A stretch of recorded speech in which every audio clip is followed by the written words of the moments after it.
Hello everyone, my name is Cynthia and welcome to my talk, Not Too Hot, Not Too Cold. As we've previously heard about the Big Bang from Dr. Carl and how the universe formed, we now know that the solar system formed from debris of an exploded star. And out of the entire solar system, Earth is the only planet that is habitable. Why is Earth so unique? This brings us to our talk. Scientists have studied planets for many years and have found that the Earth is habitable. Why?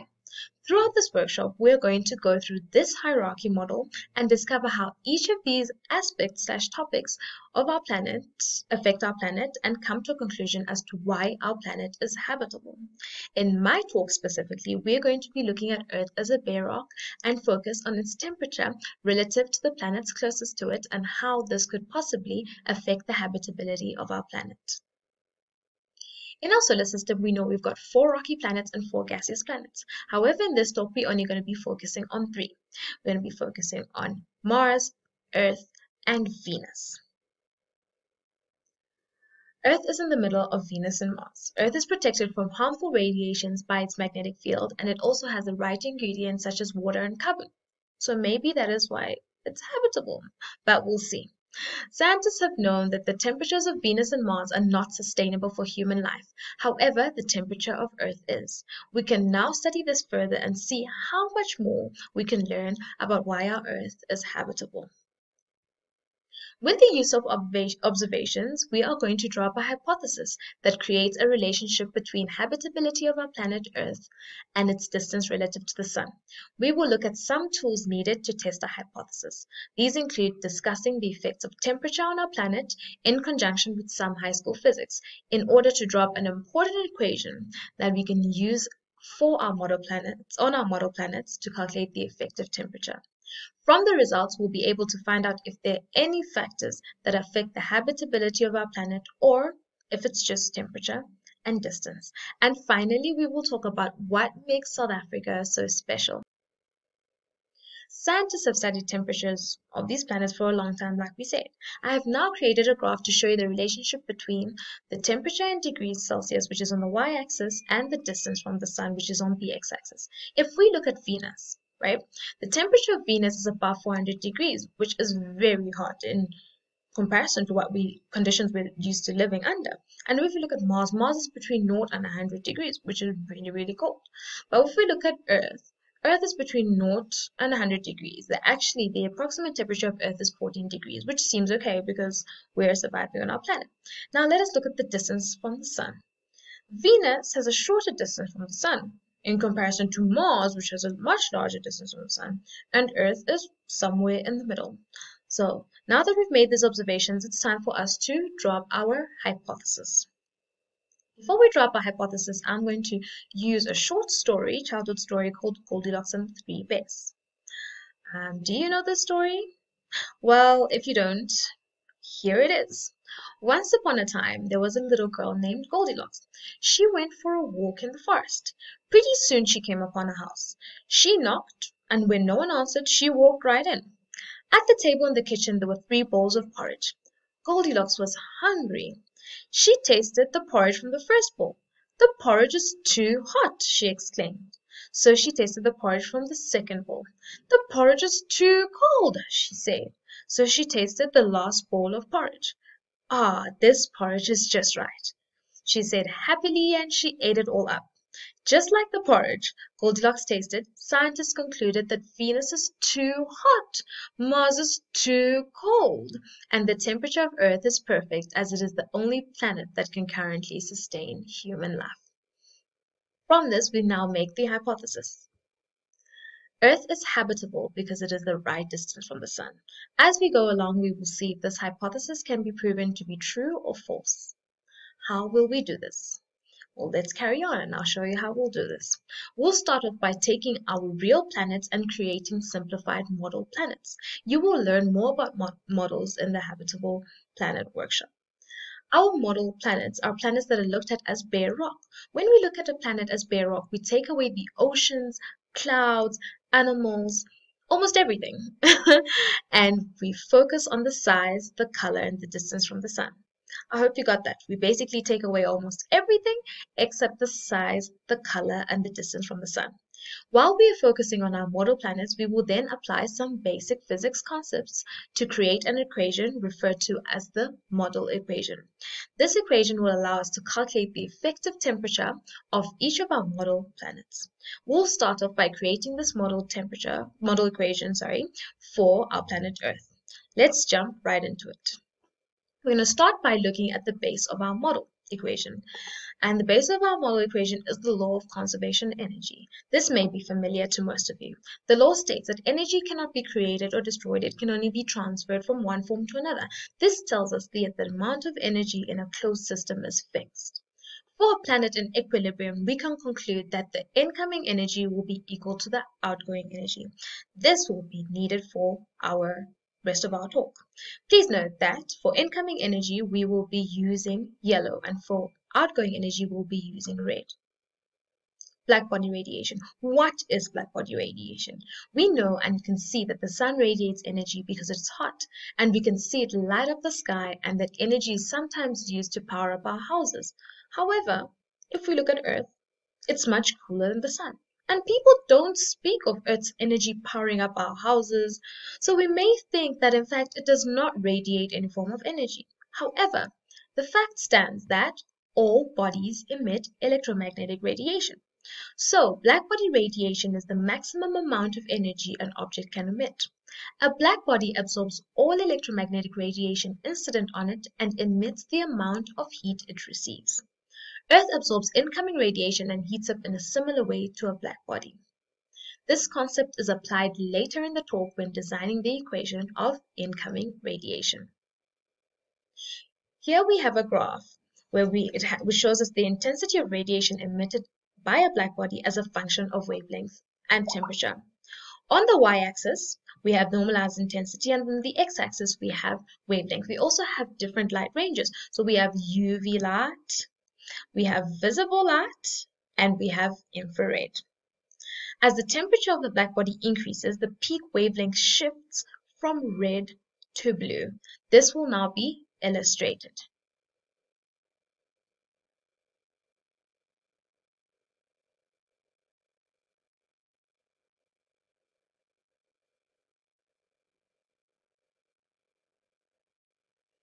We can see that as the temperature increases, the peak wavelength is literally moved from red to blue. Extremely hot blackbodies emit most of their energy in the UV range, while cool blackbodies emit primarily infrared. In order for us to calculate the effective temperature of the different planets, there's some things we need to know about the transfer of energy from the sun to Earth. So the surface temperature of the sun is approximately 5,780 Kelvin, which is approximately, well, not approximately, exactly 5,506.85 degrees Celsius. To explain the concept of solar radiation, we are going to look at one of physics' laws surrounding the transfer of energy through radiation. The law states that as you move further away from a black body emitting radiation, the intensity of radiation from the surface of that body spreads over a wider area, meaning that the energy per unit area is less. We are now going to use the concept of a bonfire to explain this. When you stand close to a bonfire, you may feel like it is too hot for you. You then take a few steps back until the temperature feels just perfect. Some may think that the heat is lost, but in fact, you are just hit by a smaller fraction of the fire's radiation when you stand further away from the fire. The same amount of heat radiation is spread over a larger and larger area as we take more steps away from the fire. So, going back to our solar system, we know that energy is transferred through space to get to Earth. When referring to the sun, the intensity is known as solar flux. Radiative solar flux from the surface becomes less as the square of distance from the sun increases. So we can now say that the radiation reaches the outer surface of the Earth at 13,060 watts per meter squared. The amount of radiation per square meter of the Earth is denoted by the solar constant. We can now add this to our model equation. As you can see, our model equation is still incomplete. So let us carry on adding terms to the left-hand side for incoming energy.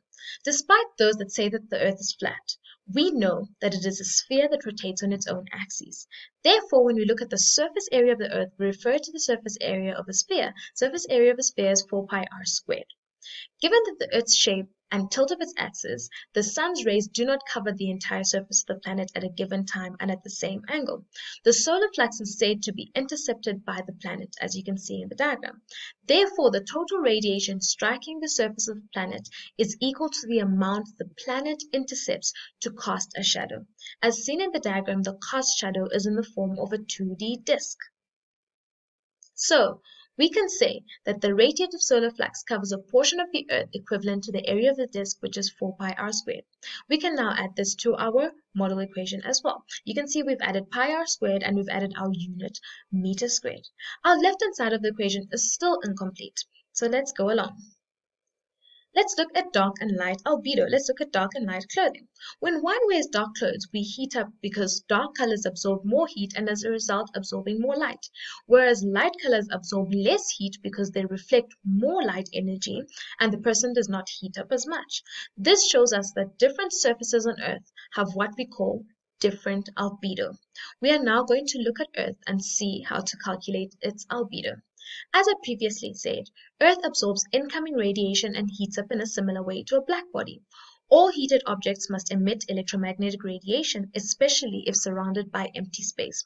Therefore, we can conclude that not all incoming radiation is absorbed by the Earth. Some of it is reflected back into space. Now the question stands, how much of the incoming radiation is absorbed and how much of it is reflected? Well, the fraction of light reflected by a body is known as albedo. Earth has an albedo of 0.3, meaning that it reflects 30% of incoming radiation. We can now calculate the percentage of incoming radiation that is absorbed. We do this by subtracting albedo from 1. Therefore, we get 0.7. This tells us that the Earth absorbed 70% of incoming radiation. We can add this to our model equation. As you can see, we've added 1 minus albedo, which is the radiation absorbed by the Earth. Let us do a quick recap, since our left-hand side is complete. We have solar flux, which is the intensity of radiation that reaches the outer surface of the Earth. Then we have the area that the incoming radiation covers. And finally, we multiplied it by the fraction of incoming radiation that is absorbed by the Earth. We can now move on to our right-hand side of the equation. Stefan-Boltzmann Law. To calculate the energy emitted per unit area by a body such as Earth, we look at a law named after a very smart man, Stefan-Boltzmann. Stefan-Boltzmann's law states that the thermal radiation emitted from a surface is proportional to the fourth power of its absolute temperature. Here is Stefan-Boltzmann's law. I am now going to tell you what each term in the equation stands for, where E stands for emissivity, which is equal to 1, sigma stands for Stefan-Boltzmann's constant, and T stands for the absolute temperature.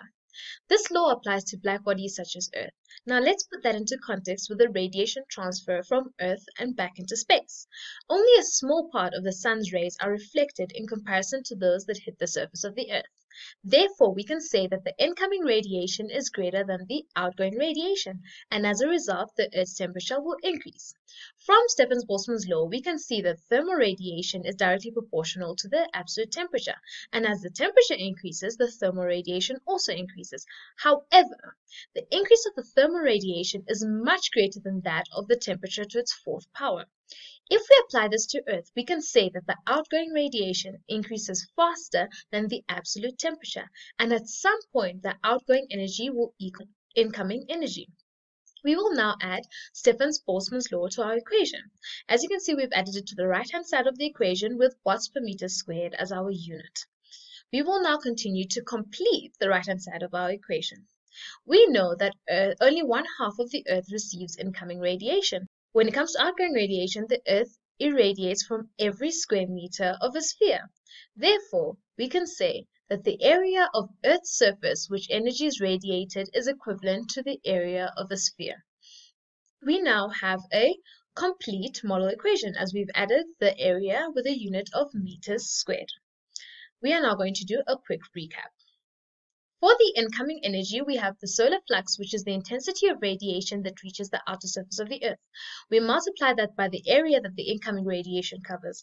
And finally, we multiplied it by the fraction of incoming radiation that is absorbed by the Earth.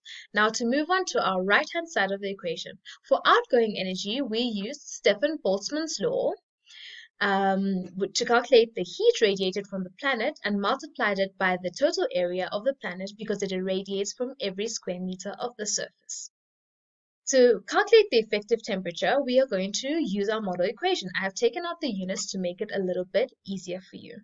The aim here is to make temperature the subject of the formula. So first thing we're going to do is we divide both sides by pi r squared to give us equation 2.